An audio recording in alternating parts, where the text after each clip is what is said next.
बिहार सरकार के उद्योग मंत्री सैयद शहनवाज हुसैन बुधवार को अपने गृह जिला सुपौल पहुंचे, जहां अपने निजी आवास पर प्रेस कॉन्फ्रेंस कर कहा कि कोसी, मिथिला और दरभंगा के इलाके में फूड प्रोसेसिंग और टेक्सटाइल की अपार संभावनाएं हैं। जल्द ही टेक्सटाइल और लेदर पॉलिसी आ जाएगी, जिससे यहाँ रोजगार की कमी नहीं रहेगी।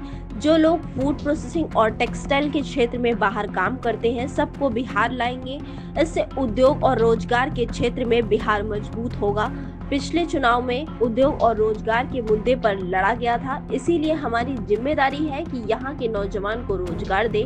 हमारी सरकार ने मुख्यमंत्री उद्यमी योजना में 5 लाख लोन और 5 लाख सब्सिडी दी है। उद्योग बजट में हमने सुपौल में 8 करोड़ की लागत से बुनकर छात्रावास बनाने की घोषणा की है। आगे उन्होंने कहा कि बिहार के अंदर नीतीश कुमार के नेतृत्व में सरकार मजबूती से चल रही है। ये अपना 5 साल का कार्यकाल पूरा करेगी। एनडीए गठबंधन पूरी तरह एकजुट है, कोई दरार नहीं है। मुख्यमंत्री और स्पीकर के बीच जो कुछ भी कंफ्यूजन हुआ था वो दूर हो चुका है। अब कोई विवाद नहीं है। राजद कोई भी सपने देख ले, कुछ होने वाला नहीं है। विपक्ष मुंगेरी लाल के सपने ना देखे, उनकी कोई उम्मीद पूरी होने वाली नहीं है। पूरे देश में भाजपा की आंधी चल रही है। अंत में एमएलसी चुनाव में अपने एनडीए उम्मीदवार नूतन सिंह को भारी मतों से जिताने की अपील मतदाताओं से की। कार्यक्रम के दौरान भाजपा नेता नागेंद्र नारायण ठाकुर, विजय शंकर चौधरी, सुमन कुमार चंद, सुरेश कुमार सुमन, रजनी सिंह, विनीत सिंह, नलिल जायसवाल, महेश देव, सुनील चौधरी सहित अन्य कार्यकर्ता मौजूद रहे। कोसी और दरभंगा मिथिला, कोसी, दरभंगा और मिथिला के इलाके में फूड प्रोसेसिंग और टेक्सटाइल की अपार संभावना है। जल्द ही टेक्सटाइल और लेदर पॉलिसी आ जाएगी, उसमें रोजगार की कमी यहाँ नहीं रहेगी। हमारे बहुत से लोग फूड प्रोसेसिंग और टेक्सटाइल में बाहर काम करते हैं, सबको अपने बिहार में लाएंगे। मुख्यमंत्री नीतीश कुमार जी के नेतृत्व में उद्योग और रोजगार के क्षेत्र में बिहार को और मजबूत करेंगे। रोड, बिजली, पानी, सड़क, स्वास्थ्य, सब चीज़ों में बिहार बहुत आगे है, लेकिन उद्योग और रोजगार हमारी सरकार की टॉप प्रायोरिटी।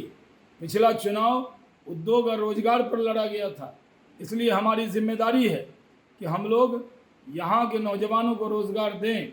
मुख्यमंत्री उद्यमी योजना में हम लोगों ने 5 लाख लोन और 5 लाख सब्सिडी दिया है। इसमें खांसी आ गया तो फिर से। मुख्यमंत्री उद्यमी योजना में हम लोगों ने 5 लाख लोन, 5 लाख सब्सिडी दी है। ट्रांसपेरेंसी से हुआ है। जिनको भी लगा है वो घर में नहीं लगाएंगे, रूल फॉलो करेंगे, क्योंकि हमने देते वक्त में पूरी तरह से नॉर्म्स बना दिए हैं। 1 रुपये की बेईमानी कोई करने वाला नहीं है, 1 रुपये कोई रिश्वत मांगने वाला नहीं है। हमें इरादा है कि जिनको हम पैसा दे रहे हैं वो घर में रखने को नहीं दे रहे हैं, बल्कि उद्योग लगाने को दे रहे हैं। और ये ऐसी योजना कहीं देश में किसी सरकार ने नहीं बनाई है। उसमें अति पिछड़ा और पिछड़ा के लिए, अनुसूचित जाति जनजाति के लिए, सामान्य वर्ग के लिए और महिलाओं के लिए 8,000 देना था। हमने 800 करोड़ की जगह 1,600 करोड़ रुपए दिए हैं। यानी हर जिले में 300, 400, 500 उद्यमी तैयार हो गए। 5,000 पहले से हैं, 21,000 उद्यमी यहाँ रोजगार लगाएंगे। एक एक उद्यमी रोजगार जब कुछ खोलेगा, मान लीजिए सिलाई की मशीन 10 लगाएगा, काज बटन की लगाएगा, फिर काम करेगा, 15 लोग काम करेंगे उसके अंदर। तो अगर 10 भी करेंगे तो सीधे 2.5 लाख लोगों को रोजगार मिलेगा। 15 करेंगे तो उसके अंदर 3.5 लाख के करीब लोगों को रोजगार मिल जाएगा। उसी तरह प्रधानमंत्री रोजगार सृजन योजना में हम उसमें काम कर रहे हैं, उसमें भी लोगों को रोजगार देंगे। तो रोजगार और उद्योग को टॉप प्रायोरिटी पर हमारी सरकार ने रखा है और हम पूरे बिहार को एक नज़र से देख रहे हैं। ये सही है कि हमने अनाउंस किया है बजट के अंदर, आप लोगों ने देखा नहीं होगा। कल ही उद्योग बजट में यहाँ सुपौल में कहीं छपा भी नहीं। आप लोगों को थोड़ा जागरूक रहना चाहिए कि उद्योग के बजट में क्या आया। तो यहाँ सुपौल में 8 करोड़ की लागत से बुनकर छात्रावास बनाने की सुपौल और भागलपुर में अनाउंस किया है इसी उद्योग बजट में। और ये बड़ी घोषणा है जो हम कर रहे हैं। यहाँ मलबरी में, यहाँ सिल्क में उसमें आगे बढ़ाएंगे, मखाना की इंडस्ट्री को आगे बढ़ाएंगे, यहाँ टेक्सटाइल की इंडस्ट्री को आगे बढ़ाएंगे। ये इलाका अब दरभंगा से जो नया रोड बन रहा है, वो रोड बनने पे तो 1 घंटे का रास्ता एयरपोर्ट को हो जाएगा, तो सुपौल आना जाना बहुत इजी हो जाएगा पूरे देश के लोगों के लिए। और सुपौल सबसे साफ़ सुथरा शहर है, नंबर 2 का अवार्ड मिला है सुपौल को। यहाँ के लोगों का धन्यवाद करता हूँ कि शहर को साफ रखते हैं, और इसमें यहाँ के जो विधायक हैं विजेंद्र यादव जी, उनका काफ़ी कंट्रीब्यूशन रहता है, वो हम सब के बड़े हैं, इसलिए हम और नीरज जी मिलकर और तीनों मिलकर काम करते हैं। जो नूतन जी हैं उनके लिए मेरी सबसे अपील है कि जात पात धर्म से ऊपर उठकर सुपौल, सहरसा, मधेपुरा के विकास के लिए नीलम जी को भारी वोट से जिताना चाहिए।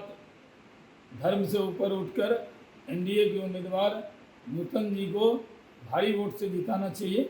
ये मैं सबसे अपील करता हूँ कि वो जीतेंगे तो यहाँ का विकास और तेज़ी से होगा। बिड किया था सुपौल सहित, लेकिन हमें कोटा मिला सिर्फ 36 करोड़ लीटर, इसलिए उसमें इथेनॉल के अलावा और भी फैक्ट्री लगाने का सुपौल और बैद्यनाथपुर वाली जो जगह है, ये दोनों जगह पर उद्योग लगाएंगे। कई कंपनी से बातचीत हो रही है और बहुत बड़ी कंपनी से बात हो रही है, जब हो जाएगा तो बताएंगे। लेकिन सुपौल और सहरसा के लोगों को बड़ी खुशखबरी जल्द मिलेगी, इसमें कोई देरी की बात नहीं। हमारा 1 साल हुआ, 1 साल के अंदर 6 महीना तो कोरोना काल में ही बीत गया, जब मार्च के बाद अगस्त तक तो कोई काम ही नहीं हुआ, फिर 1 महीना और लॉकडाउन रहा, तो वो सब चीज़ों के बाद अब तेज़ी से काम हो रहा है। उद्योग और रोजगार पर चर्चा हुई है।